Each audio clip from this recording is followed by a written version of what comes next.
Deputy CM బట్టి విక్రమార్క మాట్లాడుతున్నారు. ఇప్పుడు లైవ్ చూద్దాం.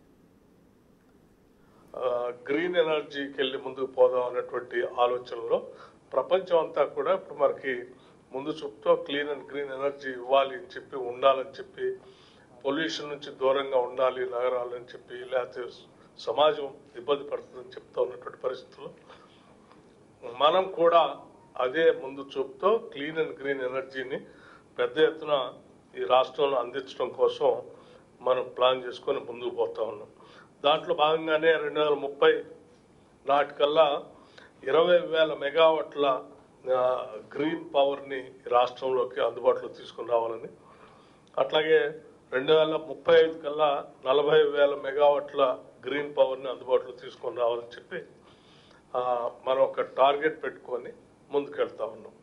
అందులో భాగంగా మనం ఈ న్యూ ఎనర్జీ పాలసీని డిక్లేర్ చేసినప్పుడు వాటిలో అత్యంత ప్రధానమైనటువంటి ప్రాధాన్యత ఈ గ్రీన్ ఎనర్జీకి ఇచ్చి మనం తీసుకొచ్చినటువంటి ఈ ఎనర్జీ పాలసీ ఆకర్షణీయంగా మనం ఇన్వెస్టర్స్ని ఆకర్షించే విధంగా ఇక్కడ ఉన్నటువంటి పరిస్థితుల్ని వాళ్ళకు వివరించి ఇక్కడ నుంచి సింగిల్ విండో క్లియరెన్స్గా ఇచ్చేటువంటి పరిస్థితులు కూడా అందులో పొందుపరిచి పెద్ద ఎత్తున ఆహ్వానించడం వల్లే ఈరోజు చాలా మంది ఈ రాష్ట్రంలో పెట్టుబడులు పెట్టడానికి, గ్రీన్ ఎనర్జీని ఉత్పత్తి చేయడానికి ముందుకు వస్తూ ఉన్నారు.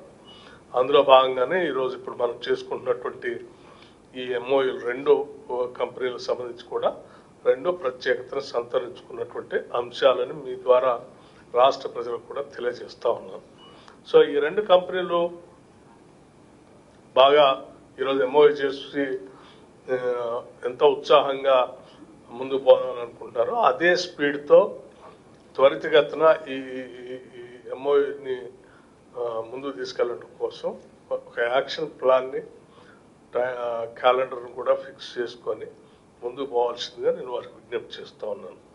మీకు రాష్ట్ర ప్రభుత్వం నుంచి మా న్యూ ఎనర్జీ పాలసీలో పొందుపరిచినటువంటి అనేక అంశాలని మీకు వెసులుబాటుగా చేసుకొని అందులో పొందుపరిచినటువంటి అంశాలు ఎక్కడ డీవియేట్ కాకుండా ముందు పోయే ప్రయత్నంలో మీరు ఉండండి.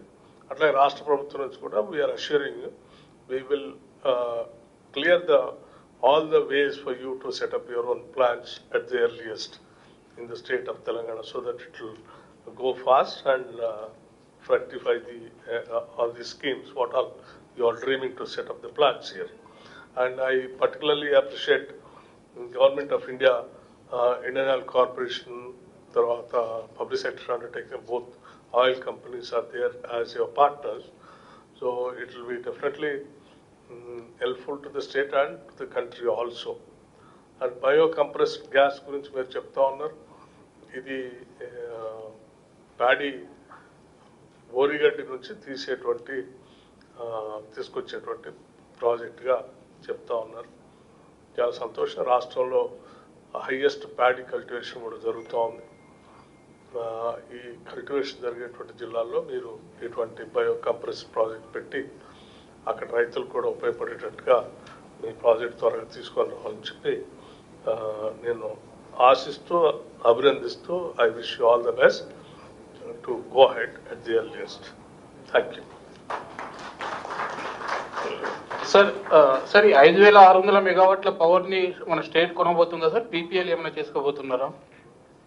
ఏమ్మా, ఈ 5,600 మెగావాట్లకు సంబంధించి ఎంఓయూస్ అయినాయి కదా, వాటికి సంబంధించిన పవర్ మన స్టేటే కొనబోతుందా? మనం పీపీఎల్ కూడా చేసుకునే అవకాశం ఉందా దీనికి సంబంధించి? మీరు ఏ పేపరు? సార్ సాక్షి నుంచి సార్. సాక్షి. పేరేంటి బ్రదర్? మీ పేరే ఉన్నారు? ఫసియుద్దీన్.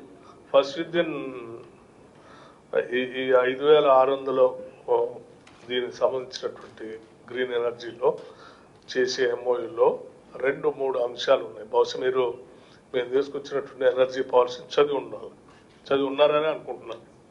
ఫుల్ పేజ్ అందులో 2-3 అంశాలు కూడా చాలా స్పష్టంగా పొందుపరిచాం. గ్రీన్ ఎనర్జీలో ఎవరు ఇక్కడ ఇన్వెస్ట్ చేసినా ఫస్ట్ ప్రయారిటీ స్టేట్ గవర్నమెంట్కి ఇవ్వాలని, స్టేట్ గవర్నమెంట్ ఆ ప్రయారిటీ తీసుకోకుండా మాకు అందుబాటులో సరిపోయేంత పవర్ ఉందిలే అనుకుంటే మీరు ఓపెన్ యాక్సెస్లో ఎక్కడైనా పవర్ని అమ్ముకోవచ్చని. So both options are there. and first priority is for the state.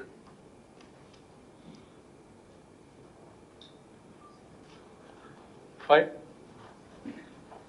Thank you. Thank you, sir, for your thoughtful and reflective special keynote message. We are sure, under your daily guidance, we'll be able to achieve more and more milestones in setting up RE projects in the state of Telangana.